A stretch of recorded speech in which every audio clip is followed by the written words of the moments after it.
Bom dia a todos. Vamos esperar uns 5 minutinhos para poder aguardar mais alguém. E aí, assim, a gente vai poder iniciar, ok?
Pessoal, bom dia a todos.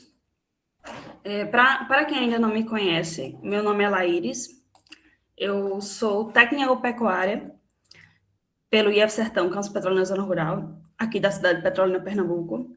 Engenheira agrônoma pela Universidade do Estado da Bahia, UNEB, Campus 3. Especialista em agricultura e precisão pela Univirtua.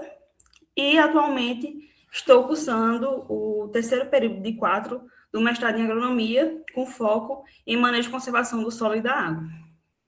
Vocês conseguem me ouvir?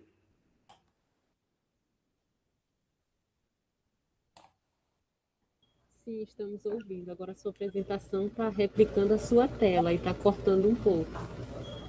Espera aí, então deixa eu ver se tem como fazer de outra forma.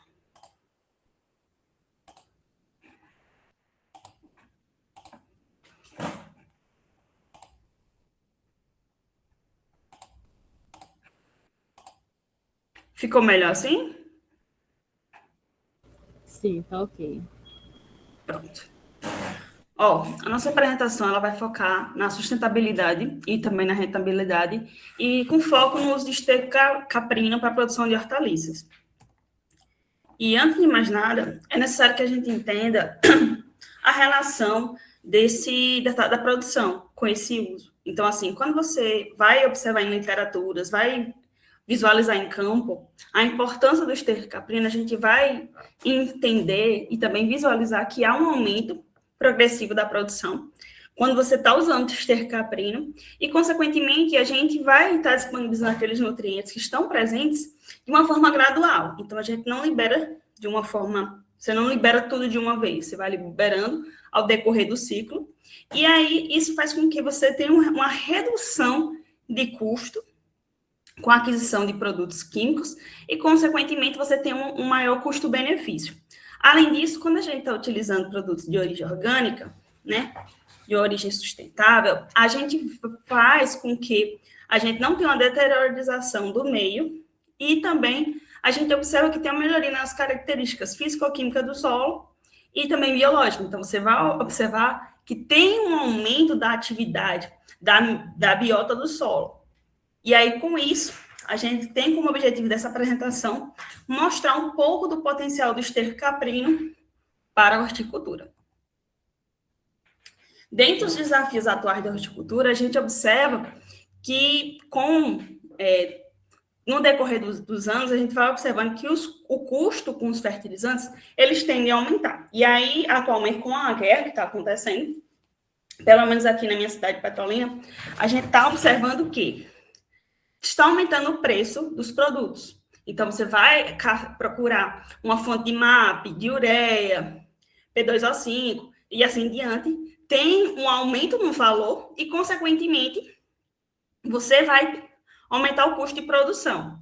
Sim, mas, além disso, nem todo mundo está conseguindo fornecer esses produtos. E aí, se você tem uma alta procura e você não tem muitas pessoas que estão fornecendo, o custo daquele produto vai ficar extremamente elevado. Além disso, você observa que, atualmente, tem muita questão de degradação do solo, não está tendo um manejo eficiente do mesmo, não está sendo realizado um manejo sustentável.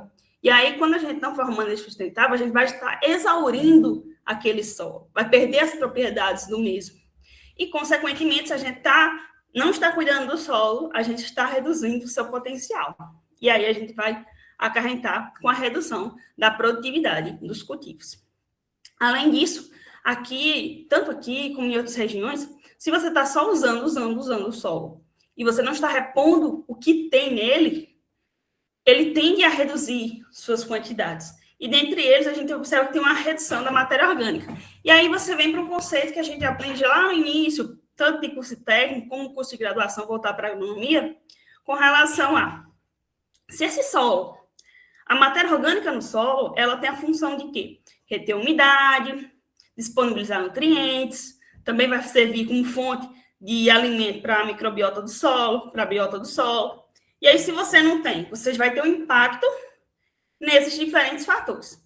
Além disso, a gente observa que, no decorrer dos anos, o consumidor final, ele não quer mais aquele produto que seja da agricultura convencional, onde a gente está buscando apenas produção, mas você não está tendo cuidado com o meio. Então, aí tem aquela virada de chave, onde se busca manejos mais sustentáveis.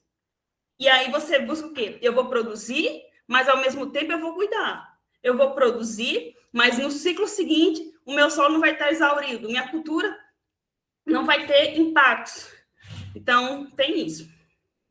E aí eu venho com um questionamento básico. O que é a sustentabilidade na produção de hortaliças? E aí, quando a gente vai para essa vertente, a gente foca no quê? No uso racional de recursos. Então, assim, aí já entra o quê? Quando eu venho com o uso racional de recursos, primeiro em ilustração é a questão de água, recursos hídricos. Você apenas não vai realizar um molhamento, que é molhar a área.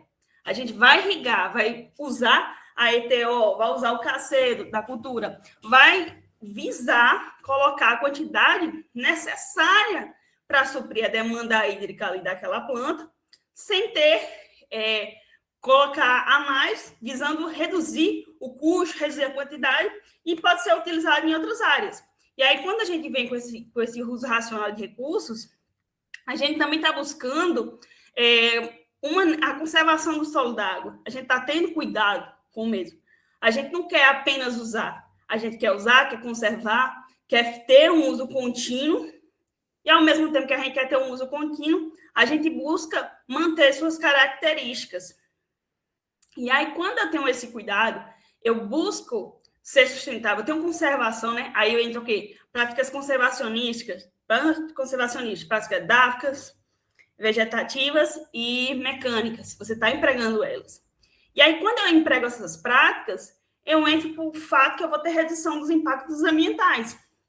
E aí, quando eu vou falar assim, eu lembro o quê? Se meu solo, ele está cuidado, você está tendo cuidado com ele vai ser um solo que não está descoberto, o que é que vai acontecer?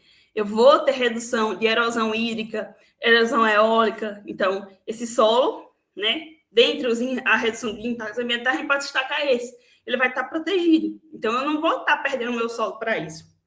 Entendeu? E aí, consequentemente, eu vou ter uma produção economicamente viável e socialmente justa. Então, todo mundo que tiver uma área que conseguir manejar, vai, consequentemente, conseguir produzir nessa área. E aí vem para outro questionamento. O que é rentabilidade no sistema produtivo? E aí, quando a gente vai falar sobre isso, a gente quer chamar a atenção para a relação custo. Então, quanto é que eu estou gastando naquela área? Por que é que eu estou gastando? O que é que eu posso fazer para reduzir aquele custo? O que é que eu posso fazer para minimizar aquele custo?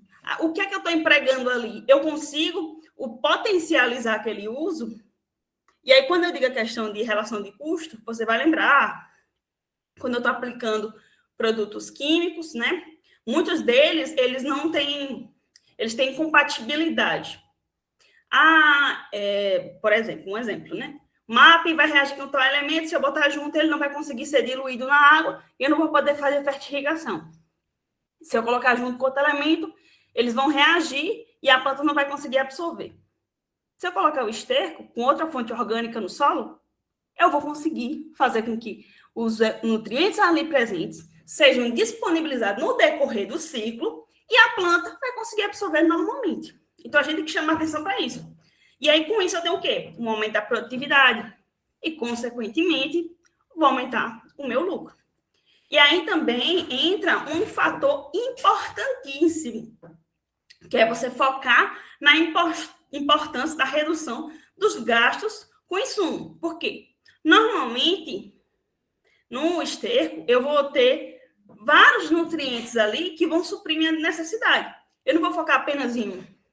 E, às vezes, quando a gente vai para um produto comercial, no máximo do máximo, é um composto, é um quelato, ele tem X nutrientes, mas a quantidade é muito pequena. E no esterco, a gente encontra uma quantidade bem elevada, que consegue ser disponibilizado, vai conseguir ter compatibilidade com os outros elementos, e a gente vai conseguir atender o que a gente está buscando. E aí, também vem uma questão bem prática, que a gente vai aproveitar o que a gente tem.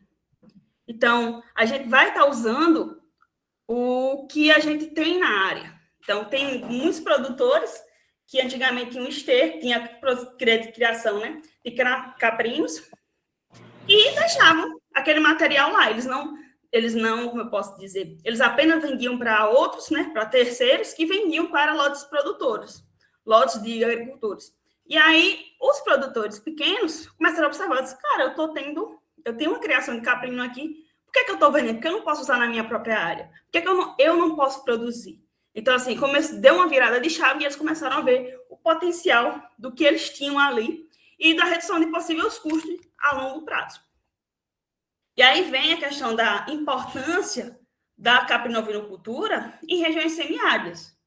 No caso, como eu estou focando com essa linha, porque eu realmente sou da região semiárida. Petrolina, Pernambuco se localiza no semiárido nordestino. E aí a gente observa aqui o quê? A gente tem uma grande criação. Como dito, se eu tenho uma grande criação aqui, eu vou perder aquele material? Não. Eu vou vender um preço muito baixo, porque o que acontece? O pessoal que cria caprinos e ovinos aqui, eles antigamente vendiam o esterco a um preço muito baixo, que se ele fosse comprar desses terceiros, ia sair 10 vezes mais o valor que eles pagaram. Então, você começa a entender. E aí, eles observaram que, olha, além de fazer a criação daquele animal, eu posso retirar o esterco, posso fazer uma produção, começar a produzir alguma cultura, seja uma olerícola, uma hortícola e assim em diante. E ele vai ter uma segunda renda. E aí, ele já entra para o sistema, né, de integração, onde ele vai focar tanto na lavoura como na pecuária. Com relação ao esterco caprino, a gente observa que é um resíduo orgânico proveniente dos caprinos, e a gente vê que tem uma produção significativa, né? É uma fonte rica em nutrientes, e aí, como eu já disse anteriormente, ele vai potencializar as características físico-químicas do solo, ele vai melhorar a sua produtividade. Então, assim, eles começaram a observar, ver como aquilo poderia agregar no seu meio. E aí, foi visto que o mesmo poderia ser usado tanto in natura, curtido ou compostado. E aí eu te pergunto, né? Você entende a definição de in natura, curtido ou compostado? Quando a gente vem para a questão de dizer assim, ele é in natura, é aquele material que acabou de sair do animal. Ele está verde, né? Está fresco. Esse material, normalmente, quando a gente vai observar em literatura, você não deve colocar ele diretamente no cultivo, né? Porque ele pode ser muito... vai gerar queimadura na planta e não é adequado. Normalmente, a gente pega esse material in natura para poder fazer biofertilizantes e, posteriormente, a fazer a aplicação, que é uma forma de até mesmo potencializar a absorção desses elementos pela planta e disponibilidade no mesmo solo. Ou esse material ele pode ser curtido, que é quando esse material ele passa por um período de secagem, fermentação, onde ele é deixado ao sol, né? E ele passa um período ao ar livre, sendo ele entre 30 a 90 dias. Ou quando ele é compostado, que ele vai passar um período ao sol, juntamente com outro material de fonte orgânica, que a gente pode destacar, normalmente o pessoal usa palha para poder juntar, né? E aí ele vai sendo revolvido ao decorrer do ciclo, e aí no final ele fica parecendo aquele humus que a gente normalmente compra. E aí você vai observar que no decorrer desse processo, ele tende a ter um aumento significativo de temperaturas. Porém, quando a gente vai trabalhar para poder fazer a inserção no sistema de cultivo, normalmente a gente utiliza esse esterco curtido, porém, é necessário salientar que, a depender do cultivo, a depender da cultura que você vai estar trabalhando e a depender da fase da cultura, é necessário que você faça um período de incubação. E aí, você me pergunta, né, o que seria esse período de incubação? O período de incubação é o período que você vai inserir ele no solo, né? Vai estar revolvendo, vai estar umedecendo diariamente até o início da cultura. Tem algumas culturas que já dizem, deve ser feito com X dias, e outras não. Então, assim, é necessário que você tenha uma observação para observar qual o período que você vai colocar, o tempo de incubação, quanto de esterco por metro quadrado e quanto você vai estar irrigando aquela área para poder potencializar e, consequentemente, você obter os melhores resultados. Já com relação à composição e à característica do esterco caprino, a gente tem que chamar bastante atenção que ele é uma fonte de matéria orgânica, como dito anteriormente, e que ele vai melhorar as características físicas, químicas e biológicas do solo. E aí, como já falei anteriormente, ele tem uma liberação gradual. Então, assim, eu estou na cultura que o ciclo dela é 15 dias. Eu vou colocar o esterco, né? Antes de fazer a semeadura e tudo mais. E eu vou ter aquela ciência que no decorrer daquele período ela vai estar, né? Disponibilizando os nutrientes no decorrer do ciclo. Ela não vai disponibilizar na primeira semana e depois não vai estar mais disponível. Então, você tem que saber sobre isso. E também, o esterco, ele vai variar sua composição química em função da alimentação. Ou seja, lembre que é o dejeto animal. Então, o dejeto animal vai variar em função do que você vai estar dando para aquele animal para ele poder se alimentar. Então, o que é que você vai estar dando vai depender da dieta dos animais que você está utilizando para poder retirar esse esterco. E aí, quando eu vou chamar atenção para os benefícios das características físicas do solo, eu digo que ele vai melhorar a estrutura, ou seja, como é que aquele solo está organizado. Lembre-se que a gente vai ter o quê? Areia, silt e argila, né? E matéria orgânica. Como é que essas partículas estão organizadas? Então, essa estrutura vai variar. E aí, conforme elas são variadas, elas vão sendo organizadas, a gente vai observar que o espaço entre elas, ou seja, o espaço poroso, que é o espaço que vai ter a aeração, pode ser maior ou menor, e, consequentemente, a gente lembra uma coisa. A matéria orgânica, ela é responsável por retenção de umidade. Então, naqueles espaços porosos, ou seja, aqueles poros vazios, eles podem estar preenchidos tanto por ar como por água. Então, quando a gente observa que tem mais matéria orgânica, ele tende a reter maior quantidade de água. Além disso, a gente vai observar que tem uma redução, né, na compactação do solo. Lembre-se que compactação é quando você vai colocando as partículas do solo bem agregadas e no lugar de existir poros, não vai existir. A gente vai ter a redução da aeração e, consequentemente, vai estar mais agrupado as camadas. E aí, quando a gente tem mais matéria orgânica, mesmo que tá todo fechadinho, mas onde tem matéria orgânica, ela vai ser consumida pela biota do solo e, consequentemente, ali a gente vai estar abrindo galerias. E essas galerias vão formar o quê? Lacunas, poros, que vão estar preenchidos tanto por ar como por água. E essas lacunas, né, e essa matéria orgânica, ela vai favorecer o desenvolvimento radicular. Lembre-se que quando a gente tem matéria orgânica e tudo mais, tem aquelas galerias lá, né, que foram criadas.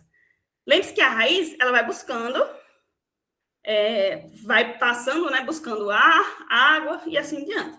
A gente vai ter a raiz principal e as secundárias, e aí tem os pelos radiculados, que são aqueles bem fininhos, que vão ser responsáveis pela absorção de água ali no meio. E aí ele também vai estar absorvendo os nutrientes ali presentes. E, consequentemente, ela vai mais se desenvolver. Se tivesse compactado, ela chegaria aqui, bateu, e ela ia para o lado. Então, aí você ia observar o quê? O solo compactado, a planta está se desenvolvendo aqui, passou um vento, né, muito forte, vai ocasionar o tombamento da mesma. E aí, com relação aos efeitos químicos do solo, como dito, né, aqui tem simbolicamente a ilustração da lei do mínimo, né, que é necessário uma quantidade mínima de todos os nutrientes para poder haver o desenvolvimento da planta. E a gente observa que, quando você vai fornecer esterco, a gente vai ter o fornecimento gradual de elementos, vai ter o incremento da capacidade de troca catiônica no meio, e, consequentemente, a gente melhora o quê? A fertilidade daquele solo. Sendo possível, né, pode ser que ocorra a necessidade de você fazer a complementação, né, com a complementação, vamos supor, eu tinha um esterco, utilizei, mas ainda está faltando suprir a demanda necessária de micronutrientes. Aí eu vou ter que complementar com a adubação química. Ou eu vou fazer uma redução na adubação química, porque praticamente todos os nutrientes que eu precisava já foram supridos com o esterco que eu estava utilizando. E aí a gente vem para os fatores biológicos, ou seja, o efeito biológico no solo. A gente vai observar que ele tem um estímulo a microbiota benéfica. Então, aqui nessa ilustração, a gente visualiza aqui. Eu acho, não sei se vocês conseguem ver a setinha. Deixa eu ver se eu consigo. Aqui. A gente visualiza que, quando a gente tem um fertilizante orgânico, né, a gente vai acionar ele no solo, ele tende a aumentar a matéria orgânica do solo e, consequentemente, os nutrientes do solo. E aí, quando ele tem muito nutriente, vai ter raiz, vai ter o desenvolvimento, a raiz vai estar liberando exudados. O que é que vai acontecer? Os micro-organismos vão conseguir se multiplicar. E aí, com a interação dos mesmos, vai ter maior disponibilidade de nutrientes. Então, assim, tem todo um ciclo. Além disso, vai ter intensificação da ciclagem de nutrientes. Então, aqui, uma ilustração, né, para a gente poder observar. A gente observa praticamente a mesma coisa. A gente vai fornecer os nutrientes ao solo. No solo, a planta vai absorver e vai se desenvolver. O animal vai vir aqui, ó, e vai consumir. E aí, quando ele excretar o material, os nutrientes retornam. E aí fica nesse ciclo. E, além disso, vai ter uma melhoria na qualidade biológica do solo. Como dito, vai aumentar a microbiota do solo. Então, a gente vai ter mais interação. E vai ter um fortalecimento do equilíbrio do ecossistema. Já com relação à aplicação de produtos nas hortaliças, a gente tem que observar que o seu uso pode ser empregado tanto em culturas folhosas, tuberosas e hortaliças de fruto. E aí a gente lembra, tem até um livro que é Qualidade de Água no Solo, se não me engano é isso, que ele é até da Embrapa, ele é de 2011. Só não vou lembrar o autor nesse momento. Mas, assim, ele fala, olha, eu vou utilizar biofertilizantes. Se o consumo vai ser em folhosas, você não vai aplicar diretamente na folhosa. Se o consumo das tuberosas, vou consumir a raiz, né? Aquela raiz que vai sair, né? Eu não vou aplicar diretamente na raiz, então eu vou aplicar nas folhas. E assim em diante. Então, você tem que ter esse cuidado. Como dito anteriormente, a gente tem que observar o ajuste. A gente tem que ajustar. Ou seja, na cultura da beterraba, eu vou utilizar 3 litros de esterco por metro quadrado. Eu vou usar a mesma quantidade para o rabanete, que é uma cultura com ciclo bem mais curto, que a gente pode observar em temperatura entre 25 a 30 dias. Beterraba você varia entre 60 dias a 75 a 90 dias. Então, assim, você não vai utilizar a mesma quantidade. O ciclo é menor. Então, assim, você tem que ter esse cuidado. Quando é que eu vou aplicar as características daquele solo? É 3 litros, mas é para todo tipo de solo, é para um latossolo, é para um neossolo. Então, você tem que ter esse cuidado na hora que você está fazendo a aplicação e também a recomendação. E aí, você também vai observar. Teve respostas positivas no crescimento da planta? Sim ou não? Se sim, beleza, vamos continuar. Se não, o que foi que aconteceu? Apliquei demais, apliquei um esterco que não estava curtido, que estava in natura. O que foi que houve? E também teve produtividade. E aí você tem que lembrar, o esterco é fonte de nitrogênio. Tem nitrogênio também, bastante. Lembre-se que quando tem culturas que o nitrogênio vai favorecer o desenvolvimento vegetativo. Em algumas culturas, a gente não quer que esteja apenas desenvolvimento vegetativo. A gente tem que ter cuidado. Por quê?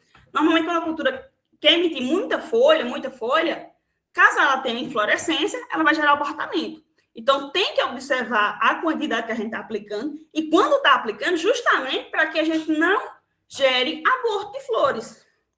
Então, eu quero desenvolvimento da parte aérea, mas eu tenho que ter cuidado para que isso não seja um problema para mim, que eu consiga desenvolver a parte que é de meu interesse.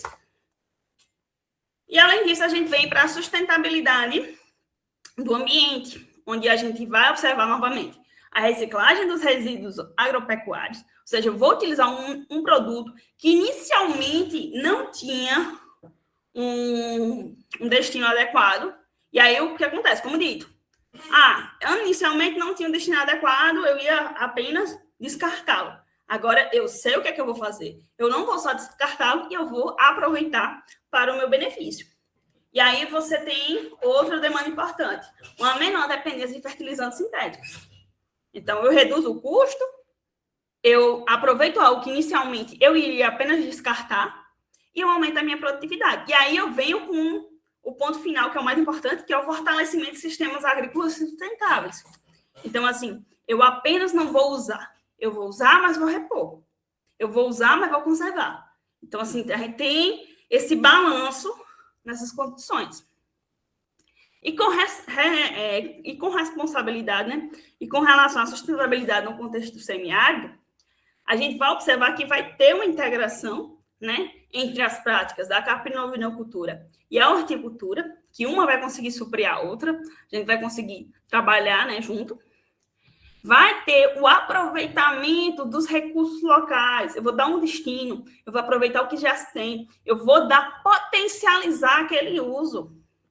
E também o uso de estratégias de adaptação às condições regionais. Minha região, ela não tem muita chuva, por exemplo. Mas se eu colocar o esterco no solo, eu vou potencializar a retenção de umidade. Se eu fizer a aplicação por meio de irrigação localizada, eu vou estar potencializando e favorecendo o aumento da produtividade. Então, eu vou estar sempre focando nesta condição. E aí, eu vou estar, por fim, contribuindo para a resiliência produtiva. Eu consigo produzir, eu consigo aumentar a produtividade e eu consigo dar renda que inicialmente não tinha renda. Então, eu torno os mesmos mais independentes.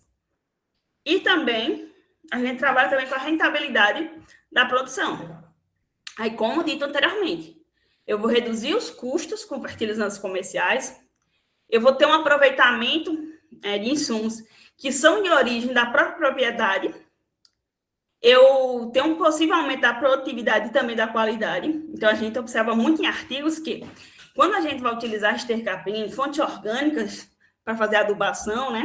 A gente aumenta a produtividade e, consequentemente, a gente está conseguindo aumentar a qualidade.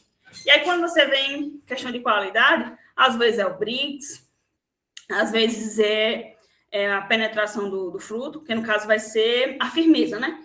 Esse fruto ele aumenta a vida útil de prateleira. Ele fica até X dias, 14 dias, 21 dias, após a colheita, com a mesma consistência de quando ele foi colhido. Então, é uma coisa muito boa. Então, imagina aí, eu vou sair meu produto aqui do sertão, por exemplo, vou sair de Pernambuco, vou mandar para São Paulo. Então, ele vai aguentar o percurso e ainda ficar o tempo que ele vai ficar ali na prateleira, mantendo a mesma qualidade. Então, um produto que inicialmente eu ia vender por X valor, ainda vai se manter por X valor. Eu não vou ter que reduzir o meu preço de venda em função da falta de qualidade, porque meu produto tem qualidade, então eu consigo manter isso. E aí, consequentemente, eu faço com que ocorra uma melhoria na margem de lucro. Então, se eu não reduzo o meu preço, eu vou manter o mesmo preço, eu mantenho a qualidade, eu consigo produzir, eu consigo aumentar minha produtividade, eu consigo atender a padrões de diferentes mercados, eu vou conseguir manter minha margem de lucro e até mesmo potencializá-la. Além disso, a gente chama atenção para a relação entre sustentabilidade e rentabilidade, porque é necessário que a gente chame a atenção, né, e destaque que a sustentabilidade não exclui o retorno econômico. Muitas vezes, quando a gente vai trabalhar, né, a gente vai ver muitas pesquisas, tem muita gente que fala que quando você vai trabalhar com um cultivo orgânico, né, que você não consegue produzir tanto quanto o cultivo convencional. Só que se você parar para ler, parar para observar, parar para ver pesquisas, até mesmo o livro de Ana Primavera, tanto o manejo ecológico do solo, como o manejo ecológico para solos tropicais, se eu não me engano, são esses dois. Esses dois são muito bons, eu recomendo a leitura para todos. Eles falam justamente disso. A gente consegue produzir tanto quanto, ou seja, a gente consegue produzir igual, com orgânico, ou até mais, e com a qualidade igual ou superior. Não quer dizer que é orgânica, eu vou produzir menos. De hipótese alguma. A gente vai conseguir produzir mais, porque se a gente observar, o crescimento da população mundial ele é exponencial. Ele está crescendo significativamente. Então, não faz sentido a gente buscar uma forma que não seja sustentável e que não consiga atender a demanda que a gente tem. Então, tem que observar essas coisas. Além disso, quando a gente tem uma conservação do solo, da água e, consequentemente, dos meios, a gente tem... ele favorece a produtividade contínua. Ou seja, se eu posso finalizar um ciclo, fazer outro e assim em diante, dando aquela intervalo para fazer a incubação do esterco, eu vou garantir com que, mesmo passando anos, né? 2, 3, 4, 5 e assim por diante, eu vou conseguir produzir a mesma coisa ou mais no decorrer do tempo. Então, assim, eu não vou ter resultados inferiores. Ou serão iguais ou maiores, mas inferiores, graças a Deus, não. E aí, além disso, a gente vai ter um uso eficiente de resíduos que vão ser responsáveis por gerar ganhos ambientais e financeiros. Ambientais porque você está sendo sustentável. E financeiros porque eu consigo manter o meu padrão, consigo manter o que eu estou conseguindo retirar e posso até produzir um pouco mais. E aí a gente vem para um ponto aqui que é necessário a gente chamar a atenção, que é a questão de limitações e desafios. Quando eu falo de limitações, eu vou observar que nem todo esterco é igual. Nem toda criação de caprino ela é igual. Então, assim, vai ter uma variação naquela composição de esterco. Só que, assim, pensem comigo. Se eu já sou um produtor que tem um caprino, estou criando para caprino e assim diante, eu sei exatamente o que é que eu estou dando a alimentação àqueles animais. Se eu estou fazendo a aquisição daquele esterco de terceiros, é necessário que eu tenha um contato com aqueles terceiros e saiba exatamente o que é que eles estão fornecendo, para, consequentemente, saber o que é que eu vou ter, né? E também fazer análise de esterco, que, infelizmente, a gente tem uma dificuldade absurda para encontrar laboratórios que façam análise de esterco. Eu encontrei, assim, realmente, aqui na cidade de Petrolina, eu procurei todos os laboratórios, Petrolina e Juazeiro, na região. Nenhum fazia, e o único que eu encontrei foi na Exalc e um em São Paulo. Em São Paulo estava absurdamente caro, uma amostra bem simples, apenas com a composição química, e assim, a gente observa que uma limitação também, que a gente pode chamar muita atenção, é o custo para poder estar fazendo a avaliação dessas análises. Porque mesmo que você observe que eles vão fazer a análise com a mesma metodologia que seria empregada tanto para solo como para material vegetal, eles querem cobrar, né, um valor extremamente acima. E é um valor que a gente observa assim, o valor é 3 vezes mais do que uma amostra de solo. Mas se você está usando a mesma metodologia, a mesma condição, por que você vai cobrar 3 vezes mais? Então, assim, tem que ter essa avaliação. É necessário fazer um manejo adequado, né? Avaliação do manejo adequado. Ou seja, você vai avaliar, cada cultura vai ser uma forma. Cada cultura vai ter um manejo diferente. Então, assim, você tem que adequar para a cultura que você está trabalhando. Não é você fazer, todas as culturas vão ser iguais. Pode ser alguma. Às vezes é a mesma família, mas aquela cultura não é tão tolerante, a outra é. Então, tem que ter um cuidado. Cada caso é um caso, tem que olhar tudo. Tem a questão de risco de contaminação, quando ele seja mal processado. Então, é necessário que você saiba, olha, a criação, tem algum animal doente? Se sim, com que ele está retirado, para poder estar apenas com as melhores condições. E a gente observa também o custo. Como eu disse bem inicialmente, né? O custo com transporte e com distribuição é muito elevado. O produtor inicial, ele fica com praticamente nada. E aí, quem ganha o mesmo valor é os terceiros, que normalmente eles fazem um preço extremamente superior. E aí, essa distribuição é o que faz com que fique mais caro e que deixa o produto um pouco de difícil acesso. E aí, é necessário que você tenha uma assistência técnica para poder lhe orientar e suprir, né? Que vai te dar as noções necessárias para o uso. Aqui eu literalmente coloquei uma ilustração sobre o sistema ATEG do Senar, por quê? O ATEG do Senar, ele é de graça para você estar recebendo consultoria. Você apenas precisa entrar em contato, conseguir encontrar um ATEG do Senar, e ele vai te tá ali acompanhando durante 2 anos. Então, a possibilidade de você estar tendo uma assistência com a mão de obra qualificada, com pessoas que realmente sabem e que vão lhe orientar. Então, é uma coisa que eu recomendo. Porque, assim, o produtor não teria um custo para poder estar investindo ali, mas teria realmente um retorno muito bom. E aí, cuidados e técnicas recomendadas é que, preferencialmente para poder fazer o uso desse esterco, que o mesmo seja curtido ou que ele tenha passado pela compostagem. Por quê? Ele, assim, ele vai estar mais apto para o uso, além que os nutrientes vão estar todos disponibilizados de uma forma gradual. É necessário, antes de mais nada, que a gente faça uma análise química daquele solo. Mas só química? Faça química e física. Se não tiver recurso para física, tente pelo menos a química, porque a gente tem que saber o que tem naquele solo. Porque não adianta, como dito, A gente tem a lei do mínimo, tem a quantidade mínima de cada nutriente. Aí você fez a análise química do solo, você vai lá, procura um manual de recomendação para cada estado, tem o manual de recomendação de adubação. Esse manual, normalmente, você encontra gratuitamente o arquivo em PDF na internet. E aí você consegue observar, olha, para tal cultura, quando tiver X quantidade de sódio, potássio, enfim, eu vou adicionar tal. E aí, com a análise só ele vai saber, eu estou com o teor, está adequado, está abaixo ou está acima? Se está acima, o que eu posso fazer para reverter? Se está abaixo, quanto eu preciso colocar para poder aumentar? Se está no padrão, a gente não adiciona. Então, a gente tem que ter esse cuidado, porque aí a gente vai reduzir. Não vai ter aquele negócio, eu acho que tem pouco de nitrogênio, vou aplicar. Não, não é assim. Você vai estar investindo, não dá para você estar só gastando. Então, você tem que ter cuidado. Entendeu?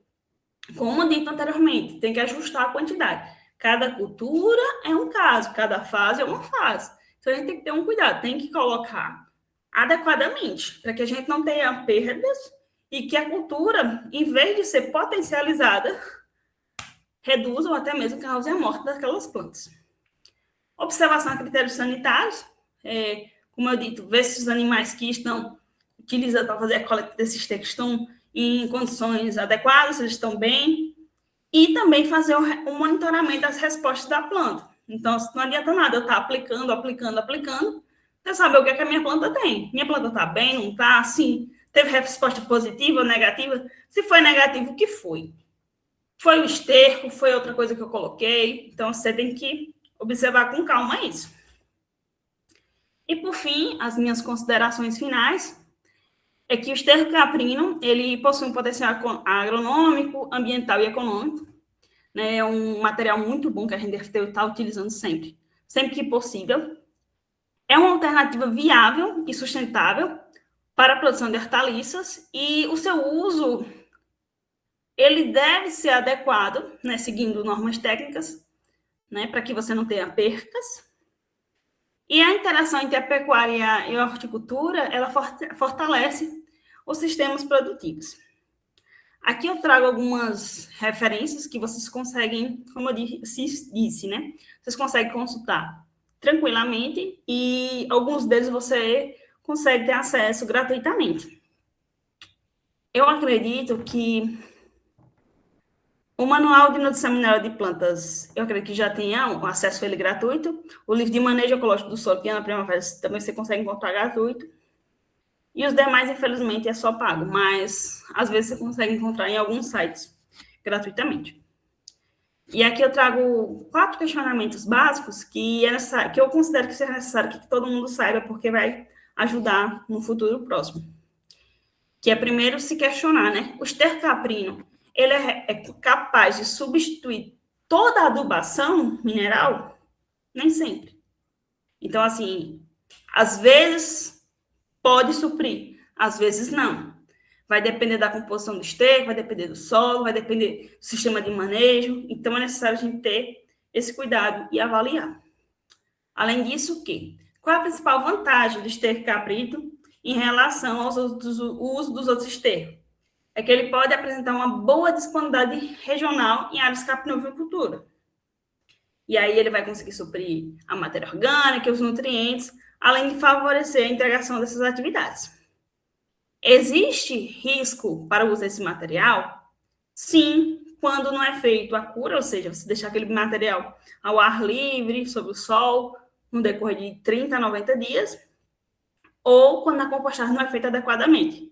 Ou seja, antes de completar o período, para que a compostagem fique pronta para uso, você começa a utilizar ela. E aí, quando você vai utilizar antes, pode gerar queima, porque vai estar ter um aumento significativo da temperatura, pode ter desequilíbrio nutricional, ou pode estar gerando fitotoxicidez na planta. Então, tem que observar isso.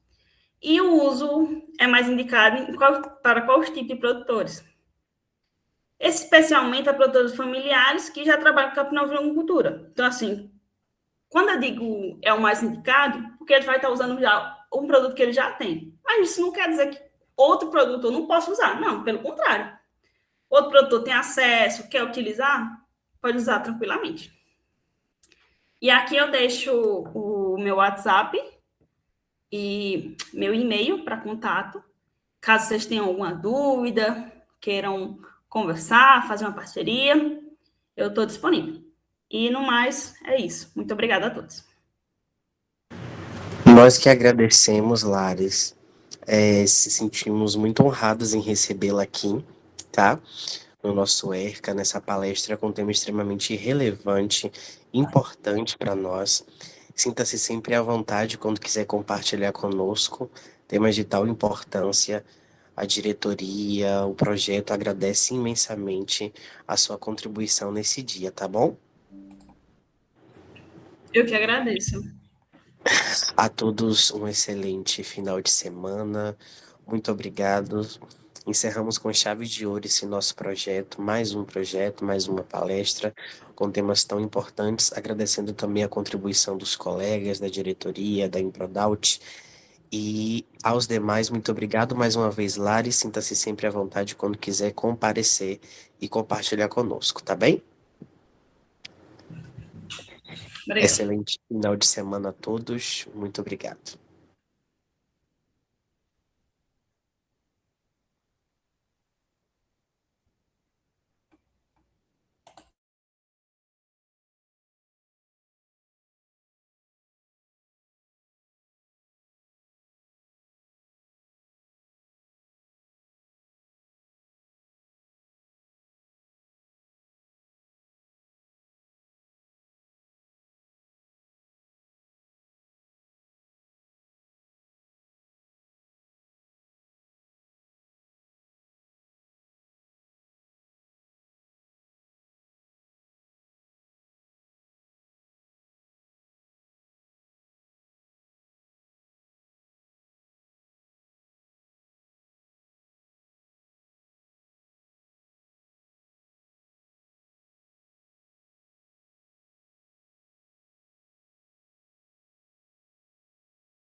tarde, Laís, tudo bem? Tudo bem? Vou fazer a mediação aqui na sua apresentação de trabalho. Se você quiser esperar um pouco para mais alguém entrar, fica a sua questão. Por mim, tranquilo. Não quero te atrasar, porque eu sei que depois de mim tem outra pessoa, né? Temos sim. E, enfim, também, eu acho que a única pessoa... Estamos num dia de semana, à tarde, então é complicado para todo mundo. Minha única parceira e aliada que tem disponibilidade para mim é minha mãe, que está aqui já presente na chamada, então por mim já podemos começar. Perfeito, obrigado, Armando. Eu vou te apresentar rapidamente. Só para deixar claro, a gente tem aqui meia hora, né, para essa apresentação, então você pode ficar à vontade para falar. E se alguém